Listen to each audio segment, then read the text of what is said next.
तो लास्ट में सतगुरु शब्द महिमा पुस्तक जो गुरुदेव भगवान ने छपवाई है, लास्ट में गुरुदेव भगवान की महिमा करेंगे एक शब्द के साथ में। मन तू पावेगा अपना किया रे, भोगेगा अपना किया रे। मन तू पावेगा अपना किया रे, भोगेगा अपना किया रे। कि भाई अब तू जैसा कर्म करेगा, देखो ये तो जगत वालों के लिए कहा परमात्मा ने, जिन लोगों को तत्व ज्ञान नहीं है, जिनको सच्चा गुरु प्राप्त नहीं है, कि भाई जैसा कर्म करोगे वैसा ही फल भोगोगे। लेकिन गुरुदेव ने तो हमें तत्व ज्ञान दे दिया, अपनी शरण में ले लिया, धर्म कर्म की लाभ हानि की, अच्छे बुरे कर्मों की जानकारी दे दी, तत्व ज्ञान रूपी टॉर्च दे दी हमें। अगर कोई भ्रमित भी करना चाहे, गुरुजी के वचनों के विरुद्ध हमें अगर वो लगाना चाहे, तो गुरुदेव ने कहा कि पहले मेरे वचनों से तोल लेना, सत्संगों से विचार कर लेना, इस वहम में मत रहना कि ये तो गुरुजी का बेटा है, गुरुजी की बेटी है, मेरी गुरु बहन है, ये गुरु माता है, ये मेरा कोऑर्डिनेटर है। यहां कोई किसी का नहीं है। अपने शरीर की छाया भी काल है, काल। फिर कहां गुरुजी का परिवार आ गया? अगर गुरु को मानुष मानोगे तो गुरु का परिवार दिखाई देगा। जिस दिन गुरु को परमात्मा मान लिया, आप और हमारे जैसे दो कोटि के जीव दिखाई देंगे, वो गुरुजी के बेटा बेटी। ये भगवान इस गंदे लोक में बच्चे पैदा करने नहीं आता, सतलोक से चलकर ये बच्चे पैदा करने नहीं आता। ये तो परमेश्वर एक लीला करके दिखा रहे हैं वर्तमान में, आप और हम तक ये ज्ञान पहुंचाने के लिए। तो अंधे होके चलेंगे तो फिर वही होगा। और सतगुरु के भगत होकर फिर यदि हम गलती कर रहे हैं, जगत वालों से कई गुना ज्यादा पाप के भागी बनते हैं, फिर हम कई गुना ज्यादा पाप के भागी। मन तू पावेगा अपना किया रे, भोगेगा अपना किया रे। मन तू पावेगा अपना किया रे, भोगेगा अपना किया रे। कि तेरा किया तू ही भोगेगा, तेरा भगत भाई भी तेरा सहयोगी नहीं बनेगा, नहीं बंटवाएगा। खुद के कर्म खुद ने भोगने पड़ेंगे। इसलिए गुरुजी कहते हैं सोच समझ के चलना चाहिए। आज जो तुम इन कुपात्रों को ज्योति पाठ और दान का पैसा दे रहे हो, इन कुपात्रों के पीछे, आश्रम वालों के पीछे अंधे होके चल रहे हो, गुरुजी के सत्संगों पर जरा भी तुम लोग विचार नहीं कर रहे, तो गुरुदेव भगवान कह रहे हैं अंत में तुम्हारा किया तुम भोगोगे और मैनेजमेंट वाले अपना किया वो खुद भोगेंगे। एक दूसरे के वो कर्म नहीं बंटवा सकते। राजा राम की कार उलंगी, सीता लंक मंझारे। राजा राम की कार उलंगी, सीता लंक मंझारे। सेतु बंध्या जब से ना उतरी, चढ़ गए पदम 18। मन तो पावेगा अपना किया रे, भोगेगा अपना किया रे। मन तो पावेगा अपना किया रे, भोगेगा अपना किया रे। उदाहरण देकर समझा रहे हैं गुरुदेव भगवान। राजा राम की कार उलंगी, सीता लंक मजारे। सीता ने मर्यादा तोड़ी थी। जब काल रूपी रावण ने छलबल किया उसका अपहरण करने के लिए, रावण ने अपने मामा मारीच को सोने का हिरण मृग बना दिया और खुद एक साधु का वेश धारण करके छलबल से सीता का हरण करने के लिए आया। रामचंद्र जी तो उधर भग गए हिरण के पीछे, वो नहीं जा रहे थे, लेकिन सीता जिद की पक्की थी, नहीं मानी। कहते ना कि त्रिया हट और बाल हट, इनके आगे झुकना पड़ता है माता पिता को। तो श्री रामचंद्र जी को अपनी पत्नी के हट के आगे झुकना पड़ा, क्योंकि रामचंद्र जी को तत्व ज्ञान नहीं था। अगर वर्तमान का कोई भगत होता तो 2 मिनट में कह देता भगवान तने जो करना कर, तेरे लिए मैं मेरी मर्यादा तोड़ूंगा क्या? मैं मूर्ख हूं क्या? सोने का भी कोई हिरण होता है क्या? ये तो कोई माया है, माया। लेकिन उसको तत्व ज्ञान नहीं था भाई, और उसके सिर पे काल बैठा था। इसलिए सोने के हिरण के पीछे दौड़ लगा दी। अब हम जिसको सीता माता कह के जिसकी पूजा किया करते थे, वो अपने पति की भी बात नहीं माना करती थी, अपने पति की भी बात। वो पतिव्रता भी नहीं थी ढंग से। पतिव्रता केवल वो ही नहीं होती जो अपने पति के अलावा किसी और से शारीरिक संबंध ना बनाए। वो स्त्री भी पतिव्रता नहीं होती जो छोटी छोटी बातों पे घर में झगड़ा रखे, लड़ाई रखे, सास ससुर के साथ में, अपने पति के साथ में, अपनी पत्नी अपने पति की बातों को ना माने। उन बातों को जो जायज हो, नाजायज बातें तो ठुकरा देनी चाहिए, चाहे कोई भी हो। तो जिसको हम माता सीता कह के आरती उतारा करते थे, उनके मंदिरों में जाके भगवान माना करते थे, अपने पति की भी बात नहीं माना करती थी। और श्री रामचंद्र जी फिर लक्ष्मण जी को छोड़ के चले गए कि भैया तू ध्यान रखना यहां पर, मुझे तो कोई छलबल रखता है, कोई माया लगती है। क्योंकि ये अवतार पुरुष हैं, इनको भी आभास होता है। पूर्ण ज्ञान नहीं होता कि मैं अवतार हूं, मैं विष्णु हूं, ये है वो नहीं। जैसे द्रौपदी, वो दुर्गा का क्या थी, अंश, लेकिन वो दुर्गा वाला ज्ञान नहीं था उस द्रौपदी को। तो थोड़ा बहुत इनको महसूस जरूर होता है, क्योंकि ऊपर के लोगों से, आम व्यक्तियों से ज्यादा शक्ति संपन्न होके आते हैं। तो श्री रामचंद्र जी ने कहा कि मुझे कोई छलबल लगता है, कोई माया लगती है राक्षसों की, और तू यहां रहना सीता के पास में, ध्यान रखना, ये नहीं मानने वाली है, नहीं तो फिर शाम को फिर खाना नहीं मिलेगा अपने को आज। तो रामचंद्र जी तो चले गए, पीछे से लक्ष्मण जी। अब उधर से वो माया थी, काल का जाल था। श्री रामचंद्र जी की आवाज में उधर से आवाज निकाली, आकाशवाणी हुई, हाय भाई मर गया, हाय भाई मर गया। अब देखो भाई और बहनों, ये एआई तो आजकल आई है जो किसी की भी आवाज की टू कॉपी कर देती है। अब बताओ, त्रेता युग में भी एआई थी? आकाशवाणी श्री रामचंद्र जी की आवाज में हुई, बिना मोबाइलों के, बिना एआई के। ये आध्यात्मिक विज्ञान के आगे, ये वर्तमान की भौतिक विज्ञान, ये वैज्ञानिक परमात्मा से थोड़ी बहुत लेके ये प्रेरणा, और ये टीवी, रेडियो, इंटरनेट मोबाइल बना लिए, अपने आप को भगवान समझ बैठे। त्रेता में कहां थी तुम्हारी एआई, कहां थी तुम्हारी विज्ञान? आध्यात्मिक विज्ञान के आगे 0/0 है ये वर्तमान की विज्ञान, 0। आकाशवाणी हुई श्री रामचंद्र जी की आवाज में, और सीता घबरा गई कि तेरे भाई पे संकट आ गया, तू जा तेरे भाई को बचाने। अब ये दुनिया वालों ने शिक्षा लेनी चाहिए। अरे दुनिया जिस श्री रामचंद्र जी को सर्वशक्तिमान मान के, तीनों लोगों का स्वामी मान के, भगवान मान के पूज रही है, उस सीता को भी उस राम पे विश्वास नहीं था कि वो 1-2 राक्षसों का भी सामना कर लेगा। जब सुनी आवाज, हाय भाई मर गया, हाय भाई मर गया, तो सीता घबरा गई और कह रही है, जा तेरा भाई संकट में है, श्री राम संकट में है। अरे राम ही संकट में आ गया तो फिर काहे का राम है? फिर भक्तों का क्या संकट निवारण करेगा जब खुद ही संकट में आ गया? तो ये अध्यात्म से भाई और बहनों समझ में आएंगी सारी बातें। दुनिया विचार नहीं कर सकती बिना सतगुरु के, बिना उनके तत्व ज्ञान के। दुनिया चले ना श्री राम के बिना, और राम जी चले ना हनुमान के बिना। राम जी तो वहां कर रहे, हाय भाई मर गया, हाय भाई मर गया, और सीता को विश्वास नहीं हो रहा। उसने सोच लिया मर सकता, कोई बड़ी बात नहीं है। और लक्ष्मण को बोले तू जा। लक्ष्मण बोला, नहीं भाभी, मुझे कोई काल का षड्यंत्र लगता है, ये कोई माया है, मेरे भाई पे संकट नहीं आ सकता।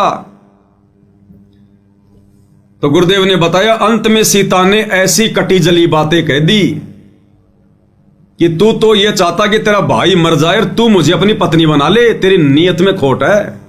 अंत में यहां तक सीता ने बोल दिया, जिसको हम माता कह के जिसकी पूजा करते हैं। अरे जिस माता सीता का अपने देवर के साथ में ऐसा व्यवहार है, आप और हम कलयुग के भगत उसके क्या लगे? कितनी मंदिर में जाके घंटियां खुड़कवा लो, कितनी जय राम सीताराम कर लो, कुछ नहीं होने वाला। जो अपने देवर के साथ में ऐसा व्यवहार कर सकती है, अपने देवर के ऊपर भी शंका व्यक्त कर सकती है, वो लक्ष्मण जिसने 14 साल तक अपनी पत्नी को त्याग कर अपने भैया और भाभी की सुरक्षा के लिए उनके साथ में रहा, अंत में उसको यह फल मिला तो ये फल मिलता है जगत की गुलामी का। अंत में बेचारा दुखी होकर चला गया, लेकिन जाने से पहले एक रेखा खींच गया सीता के चारों तरफ, कोई मंत्र बोल के। उसको लक्ष्मण रेखा तो आप और हम बोलते हैं, असल में वो कोई सिद्धि थी जो मंत्र बोल के एक रेखा खींच दी। उसने नहीं कहा था कि मैंने लक्ष्मण रेखा खींच दी, वो तो हम कह रहे हैं क्योंकि लक्ष्मण ने खींची थी इसलिए हमने उसको लक्ष्मण रेखा का नाम दे दिया। और रेखा का नाम नहीं था लक्ष्मण रेखा, लक्ष्मण ने खींची इसलिए हम लोग बोलने लग गए। वो तो उसने कोई अपना कोई जंत्र मंत्र बोल के, जो भी उसके पास में कोई सिद्धि थी, उसने वो रेखा खींच दी और बोला इससे बाहर मत जाना और हमारे पे इतना तो रहम कर देना तू देवी। अब जो पहले ही मर्यादा में नहीं है, अपने पति के साथ में जिद करके उसे भेज दिया, अपने देवर को उल्टी सीधी बातें बोल के उसको निकाल दिया। अब वो कहां लक्ष्मण रेखा में रहने वाली थी। इतने में उधर से रावण आ गए, भिक्षाम दे माई, भिक्षाम दे माई, साधु का रूप बना के, संत का रूप बना के, आटा मांगने के लिए। तो सीता ने कहा कि महाराज जी आ जाओ, अंदर ले जाओ। तो जैसे रावण अंदर होने लगा प्रवेश, तो गुरुदेव ने बताया कि ऐसे उसमें आग की लपटें निकली। रावण घबरा गया कि ये तो कोई मंत्रित रेखा है। फिर रावण ने दूसरा जो है वो तरीका अपनाया, उसको डराया। इसी प्रकार भाई और बहनों, गुरुदेव ने हमें जो भक्ति दे दी, जो मर्यादा दे दी, जो मंत्र दे दी, अगर मर्यादा में रह के जाप करेंगे ये हमारे को नुकसान नहीं पहुंचा सकता। ये काल, और ये काल आता फिर कि इन्होंने मेरी भक्ति कैसे छोड़ दी, मेरी पूजा पाठ इन्होंने कैसे छोड़ दी। और जब ये हमारे पास आता है तो परमात्मा ने रक्षा कवच बना रखा होता है भगत के घर के, भगत के चारों तरफ। और इस काल को टक्कर लगती है, फिर ये देखता कि भाई जरूर इसने किसी परम संत की शरण ग्रहण कर ली। अब अंदर तो आ नहीं सकता, नुकसान तो ये हमें दे नहीं सकता वैसे जब तक मर्यादा में रहेंगे। फिर ये काल क्या करेगा, ये रावण की तरह हमें डराएगा। हमारे रिश्तेदार, किसी का पति, किसी की पत्नी, समाज वाले जहां काम धंधा करते हैं वो, फिर वो हमें डराएंगे काल प्रेरणा से। काल उनके माध्यम से हमारी मर्यादा तोड़वाएगा। जैसे उसके बाद में रावण ने सीता को फिर डरा धमका के, उसके मन में डर पैदा करके कि मैं श्राप दे दूंगा तेरे को, साधु संत अगर घर से बिना भिक्षा लिए जाएंगे तो अनर्थ हो जाएगा, मैं श्राप दे दूंगा। इसी प्रकार ये काल आप और हमें फिर डरवाएगा, और तेरा ये नुकसान हो जाएगा, तेरे एक ही बेटा है, कल को वो मर गया तो क्या फलना दिखना। और भक्ति तो हम भी करते हैं, काहे के नियम, काहे की इतनी मर्यादा, किसी का खाना भी नहीं, किसी की ब्याह शादी में भी नहीं। फिर ये डराएगा हमें रावण की तरह। डर गया वो, मर गया। अब सीता डर गई कि सच में कहीं कोई श्राप ना दे दे। अब गुरुदेव ने बताया कि उस नादान ने विचार नहीं किया। अगर ये इतना बड़ा साधु संत महात्मा होता, इसके पास इतनी सिद्धि होती, तो लक्ष्मण रेखा को पार करके ना जाता। जिससे एक छोटी सी रेखा भी पार नहीं हो रही, उसके डराने से तू क्यों डर रही है, तेरा क्या बिगाड़ देगा वो। लेकिन वो डर गई, कोई तत्व ज्ञान तो था नहीं, और उसने वो लक्ष्मण रेखा पार कर दी ये सोचकर कि साधु महात्मा ही तो है, क्या फर्क पड़ेगा, अभी जाके आटा दे के आ जाती हूं। और 12 साल लग गए फिर उसको आने में, 12 साल। जो ये सोच रही थी ना क्या फर्क पड़ता है, अभी गई अभी आई, 12 साल लग गए और करोड़ों व्यक्ति मरवा दिए, करोड़ों व्यक्ति उनका पाप अपने सिर पर और धर लिया। तो इसी प्रकार गुरुदेव भगवान कहते हैं, भोगेगा अपना किया रे, पावेगा अपना किया रे। कि गुरु ने तो भक्तों को मर्यादा दे दी, भक्ति दे दी, धर्म कर्म की लाभ आने की जानकारी पर बता दी। काल तुम्हें कब नुकसान पहुंचाएगा, कब नुकसान नहीं पहुंचा सकता। अब अगर तुम हल्के में लोगे सीता की तरह इन मर्यादाओं को कि क्या फर्क पड़ता है, छोटी सी तो मर्यादा है, क्या फर्क पड़ता है, स्टेडियम में तो बनाना है, क्या फर्क पड़ा है, हमारी 36 बिरादरी के भाई हैं, चलो आरक्षण में, अरे क्या फर्क पड़ा है, बना दो जाटों की धर्मशाला, खूब पैसा आ रहा है, क्या फर्क पड़ा है, परशुराम की जयंती में अब गैरा भाई, अरे कबीर जी की जो जयंती मना रहे हैं वो नकली कबीर पंथी सिरसा में, चलो क्या फर्क पड़ता है, बैठो बैठो बसों में।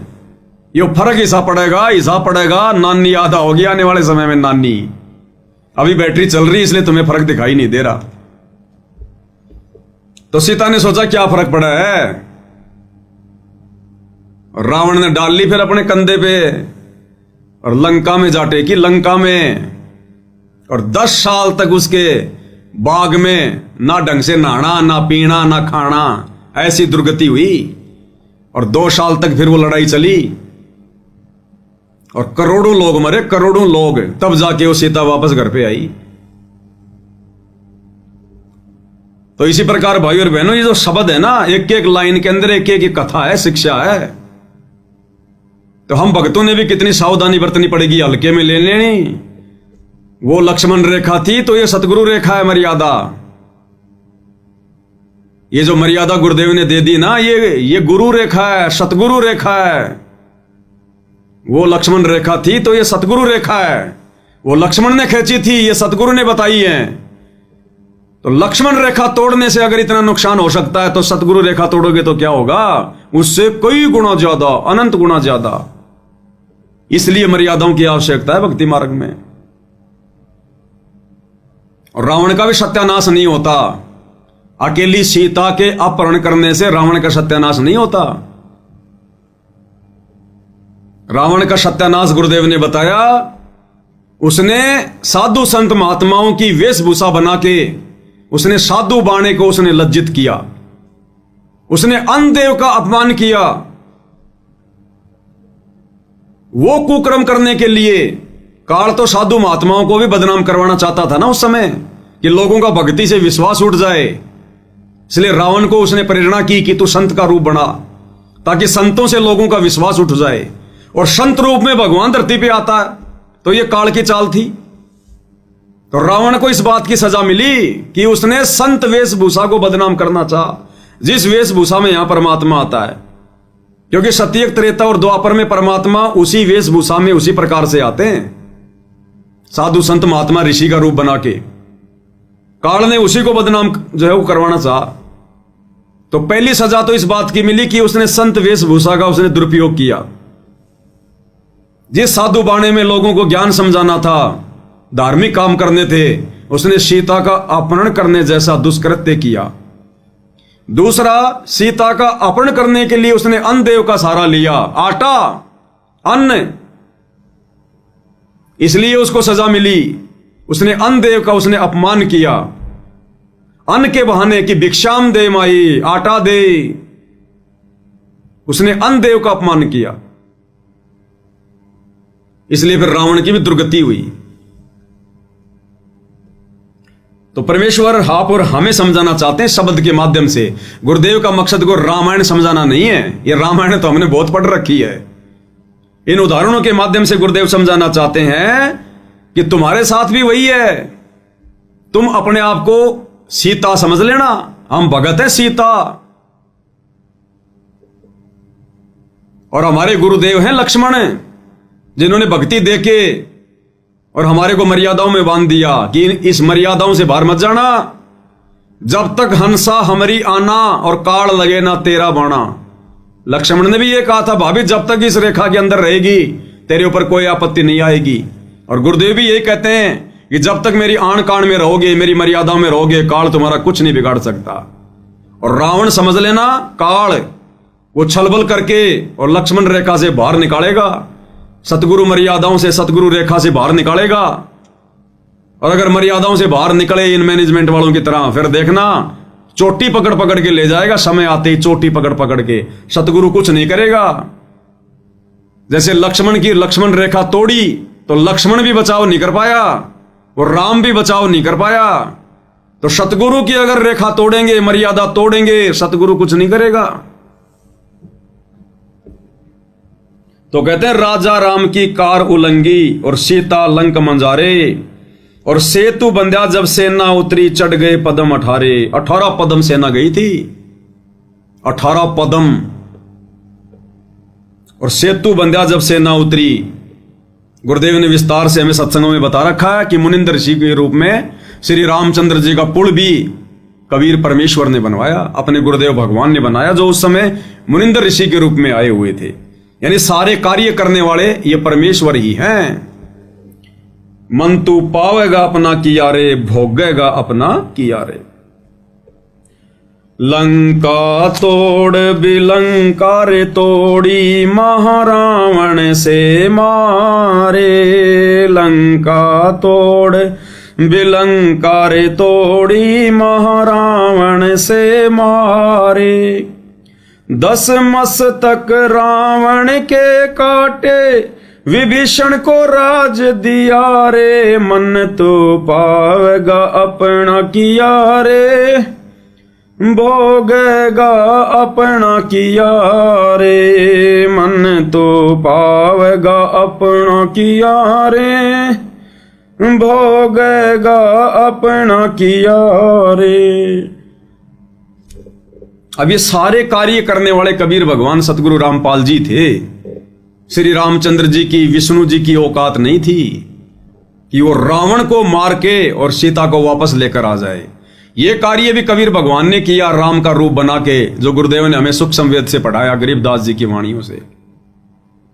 लंका तोड़ बिलंका रे तोड़ी, महारावण से मारे। रावण का भाई था महारावण, वो पाताल लोक में रहता था। पाताल लोक का राज्य था उसके पास, रावण के भाई का, महारावण का। तो गुरुदेव कहते हैं पहले तो लंका तोड़ी और उसके बाद में बिलंका तोड़ी, महारावण की नगरी। और रावण को भी मारा और महारावण को भी मारा। किसने?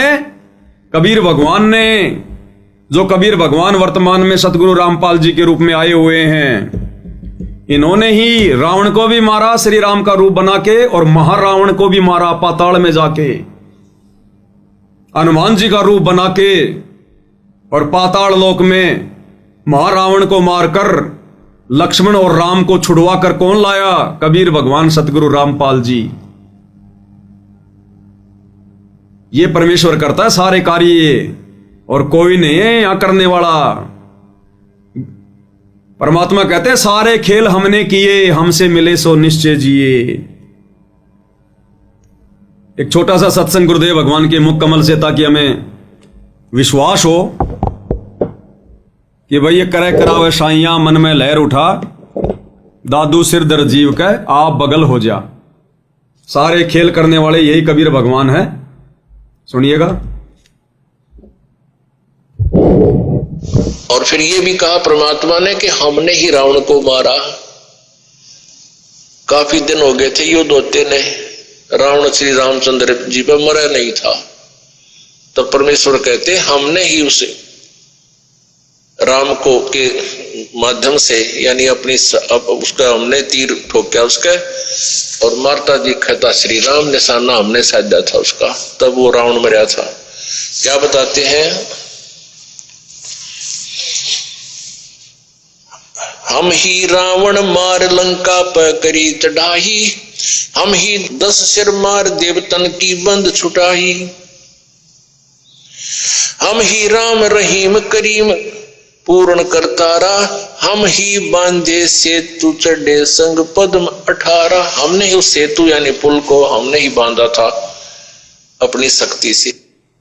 क्या कह रहे परमात्मा? सेतु बंध्या जब सेना उतरी और चढ़ गए पदम 18। तो क्या कह रहे हैं गुरुदेव कि तुम्हारे राम से, विष्णु से तो रावण भी नहीं मर रहा था, और 6 महीने हो गए थे रावण की नाभि में तीर से निशाना लगाते हुए श्री रामचंद्र जी को। और रावण इतना बड़ा उपराक्रमी था, अपनी नाभि में तीर नहीं लगने दे रहा था। राम को तो यह भी नहीं पता था ये मरेगा कैसे। बहुत दुखी हो गया था, रोने लग गया था कि भगवान ये राक्षस तो मरता ही नहीं है। तब विभीषण ने बताया कि इसकी नाभि में अमृत कुंड है, जब तक तीर मार के उसको नहीं सुखाओगे ये नहीं मरेगा। ये पता होने के बाद भी 6 महीने हो गए श्री रामचंद्र जी को उसके नाभि में तीर मारते हुए। लाखों तीर मार दिए होंगे, रावण ने नाभि में तीर नहीं लगने दिया। अंत में फिर रोने लग गए कोने में बैठ के श्री रामचंद्र, गुरुजी कहते हैं। और जब ये आत्मा पुकार करती है तब वो परमात्मा सुनता है। राम कृष्ण सतगुरु शहजादे, भक्ति कारण यूं हुए पियादे। ये भी बेचारे भक्ति के लिए निकले थे, कलयुग की पिछली पीढ़ी में भी आए थे, लेकिन रह गए, फिर काल ने ठग लिया, मर्यादा तोड़ दी, काल के हत्थे चढ़ गए, बन गए ब्रह्मा विष्णु महेश, फिर ऐसे दुर्गति करता है इनके नीचे भेज के। लेकिन फिर परमात्मा अपनी आत्माओं के पीछे पीछे दौड़ता रहता है। गोता मारूं स्वर्ग में, जा बैठूं पाताल, गरीब दास ढूंढता फिरूं अपने हीरे मोती लाल, और पहुंचूंगा क्षण एक में जन अपने के काज, हिरणा कुश उधर विदारा, नरसिंह जी उधर ल्यूं साज। तो आत्मा तो परमात्मा की है, चाहे विष्णु हो, चाहे ब्रह्मा हो, चाहे शिव हो, चाहे राम हो, चाहे कृष्ण हो। परमात्मा पहुंच गए वहां पर सूक्ष्म रूप में, और रामचंद्र जी ने फिर लगाया निशाना, तो परमात्मा ने पकड़े फिर उसके तीर कमान, उसके हाथों पे धरा अपना हाथ, दुनिया को दिखाई दे रहा है रामचंद्र, और निशाना मारा कबीर भगवान सतगुरु रामपाल जी ने, और एक ही तीर में वो रावण चित्त। तो गुरुदेव कह रहे हैं, राजा राम की कार उलंगी, सीता लंक मंजारे, सेतु बंध्या जब सेना उतरी, चढ़ गए पदम हटारे, मन तू पावेगा अपना किया रे, भोगेगा अपना किया रे। तो सारे खेल गुरुदेव भगवान ने किए, परमात्मा ने किए। आज हमें वो समर्थ प्राप्त है, वो समर्थ भगवान। इस तत्व ज्ञान से पता चलेगा अब हम जिनकी झूठी महिमा किया करते थे, रामलीला, रामायण, श्री कृष्ण लीला, सुधा सागवत, भागवत, हम तो झूठी महिमा दे रहे थे तीन लोगों के भगवानों को। असली महिमा के अधिकार ये कबीर भगवान सतगुरु रामपाल जी हैं, और पूरी दुनिया जानेगी आने वाले समय में, मानेगी। मन तू पावेगा अपना किया रे, भोगेगा अपना किया रे। तो लंका तोड़ बिलंका रे तोड़ी, लंका को भी ध्वस्त गुरुदेव भगवान ने किया, और महारावण से मारे, रावण को भी मारा और महारावण को भी मारा। हम रमेणी में पढ़ते हैं ना, असुर निकंद रमेणी में, रावण महारावण से मारे, और 10 मस्तक रावण के काटे, विभीषण को राज दिया रे। रावण के 10 मस्तक भी भगवान ने काटे, कबीर भगवान ने। अन्यथा शंकर जी का वरदान रामचंद्र जी कैसे काट देगा उसके शीश? वो तो अवतार रूप में आए हुए थे सीमित शक्तियां लेके। तो कबीर भगवान सतगुरु रामपाल जी ने ही श्री रामचंद्र जी का रूप बनाकर सूक्ष्म और 10 मस्तक रावण के काटे थे, क्योंकि वो 10 मस्तक काटे बिना नाभि में तीर नहीं लग सकता था। और विभीषण को राज दिया रे। और रावण के मरने के बाद में लंका का राजा विभीषण को वो राज्य दशरथ पुत्र रामचंद्र ने नहीं दिया। ये परमात्मा बुद्धि चेंज करता है। वो राज भी कबीर भगवान ने दिया, सतगुरु रामपाल जी ने, क्योंकि त्रेता युग में जब भगवान मुनिंद्र ऋषि के रूप में आए हुए थे और लंका में जाके राजा जो है वो चंद्र विजय भाट को अपनी शरण में लिया, उसके परिवार को अपनी शरण में लिया। और चंद्र विजय भाट की जो पत्नी थी वो मंदोदरी की नौकरानी थी, उसका मनोरंजन किया करती थी। तो मंदोदरी को भी जब ये ज्ञान समझने को मिला तो मंदोदरी ने भी मुनिंद्र ऋषि रूप में आए हुए कबीर भगवान सतगुरु रामपाल जी से उपदेश ले लिया था। और मंदोदरी के कहने से फिर विभीषण ने भी ले लिया था। क्योंकि भाइयों और बहनों, लंका में तो कोई श्री राम का नाम भी नहीं जानता था। और हम लोग सुना करते थे कि जब सीता जी की खोज करने के लिए हनुमान लंका में गया तो वो देख रहा था जा जाके एक जगह, जब वो ऊपर से जा रहा था तो देखा कि नीचे कोई राम राम राम राम कर रहा है, कोई राम राम कर रहा है। उसने हनुमान बड़ा चिंतित हुआ कि लंका में तो कोई राम का नाम भी नहीं जानता, राम है कौन, कहां का है, और राम का नाम कौन ले रहा है यहां। वो गया वहां पर, छुप के सुना, देखा, फिर बातचीत हुई। तो लोग फिर शंका करते हैं कि जब राम का कोई नाम ही नहीं जानता था, कभी राम कभी लंका में गया ही नहीं था उससे पहले, तो रावण का भाई कैसे राम राम राम राम जाप कर रहा था। तो अब गुरुदेव ने अपने तत्व ज्ञान में बताया कि तेरी सीता के हरण से पहले मुनिंद्र ऋषि के रूप में जाके विभीषण को और मंदोदरी को इस कबीर भगवान सतगुरु रामपाल जी ने जाकर जो है नाम उपदेश दे दिया था। और उस समय परमात्मा ने यही मंत्र देने थे उनको भक्ति पे लगाए रखने के लिए, क्योंकि वो विष्णु को ही भगवान मानता था। इसलिए राम नाम का जाप दे दिया होगा परमात्मा ने। वो राम राम राम राम कर रहा अपना। ये पांचों मंत्र, ये शतनाम और ये सारनाम तो वर्तमान कलयुग की पिछली पीढ़ी में देना होता है भगवान ने। इससे पहले तो छींट भी नहीं देता भगवान। उससे पहले तो वही मंत्र देता जिनको वो भगवान मान के पूजते हैं, ताकि इनकी आस्था बनी रहे। तो ये आदि राम पूछ गया था उससे पहले, राम राम शब्द जगत बखाना है, आदि राम कोई बिरला जाना है।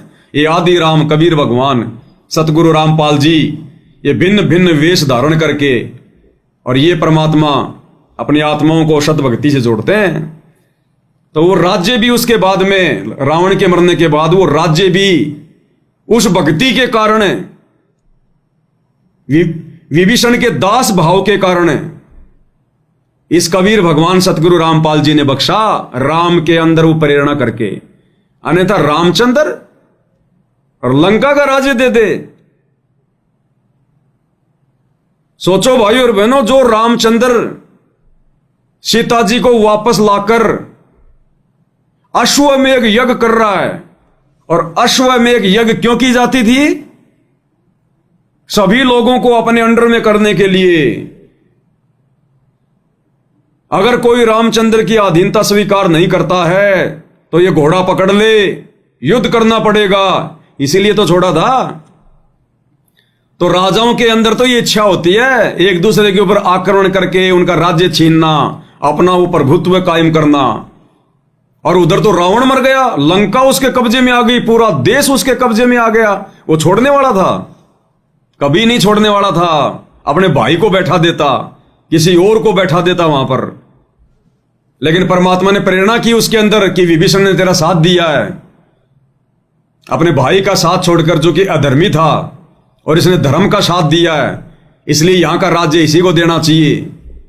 इसलिए परमात्मा ने राम के अंदर सत्प्रेरणा करके विभीषण को राज्य दिलाया। तो प्रेरणा किसकी? कबीर भगवान सतगुरु रामपाल जी की। करे करावे साइया मन में लहर उठा, दादू सिर दर जीव के आप बगल हो जा।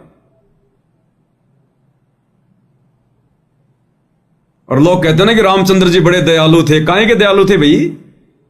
इतिहास पढ़ोगे तब पता चलेगा। गुरुदेव भगवान ने क्या बताया, आप जी गूगल पे जाके सर्च कर लेना। अश्वमेध यज्ञ जब किया जाता था, जिसमें वो अश्व छोड़ा जाता था, अश्व यानी घोड़ा, वो घोड़ा छोड़ा जाता था उसके गले में बांध के पट्टी। और जब वो अश्वमेध यज्ञ वाला घोड़ा जब पूरी पृथ्वी पे घूम के वापस आता था, और जिस दिन वो अश्वमेध यज्ञ होता था, उस दिन उस घोड़े की बलि दी जाती थी। उस घोड़े को काटा जाता था और उसके मांस को प्रसाद के रूप में बांटा जाता था। यह जानकारी तो आप जी गूगल पे जाके भी देख लेना कि अश्वमेध यज्ञ के बाद में उस घोड़े का क्या किया जाता था। तो रामचंद्र जी ने अश्वमेध यज्ञ किया था, भैंस यज्ञ नहीं किया था।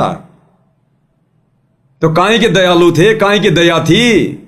वो तो जीव हत्या करते थे, जो हत्या करता वो खाता भी होगा। अरे जो लोगों को मांस बांट रहा है घोड़े का, वो प्रसाद बना बना के, तो खुद क्यों नहीं खाता होगा? अब ये हाल था इनका, जिनको हम भगवान मान के पूज रहे थे, परमात्मा मान के पूज रहे थे। दया धर्म की कोई चीज नहीं। तो अब पता चलता है इस परमात्मा के तत्व ज्ञान से, भगवान की शरण में आने से। तो परमात्मा कहते हैं, लंका तोड़ बिलंका रे तोड़ी, महारावण से मारे, 10 मस्तक रावण के काटे, विभीषण को राज दिया रे। गुरुदेव कहते हैं ना, जय तन चाहिए राजपाट तो धर ले ध्यान हमारा। इस परमात्मा की भक्ति से ही मिलेगा राजपाट भी। बाकी राजनेताओं की रैलियों में धक्के खाने से, उनके चरण चाटने से सरपंची का पद भी नहीं मिलेगा, सरपंची का भी।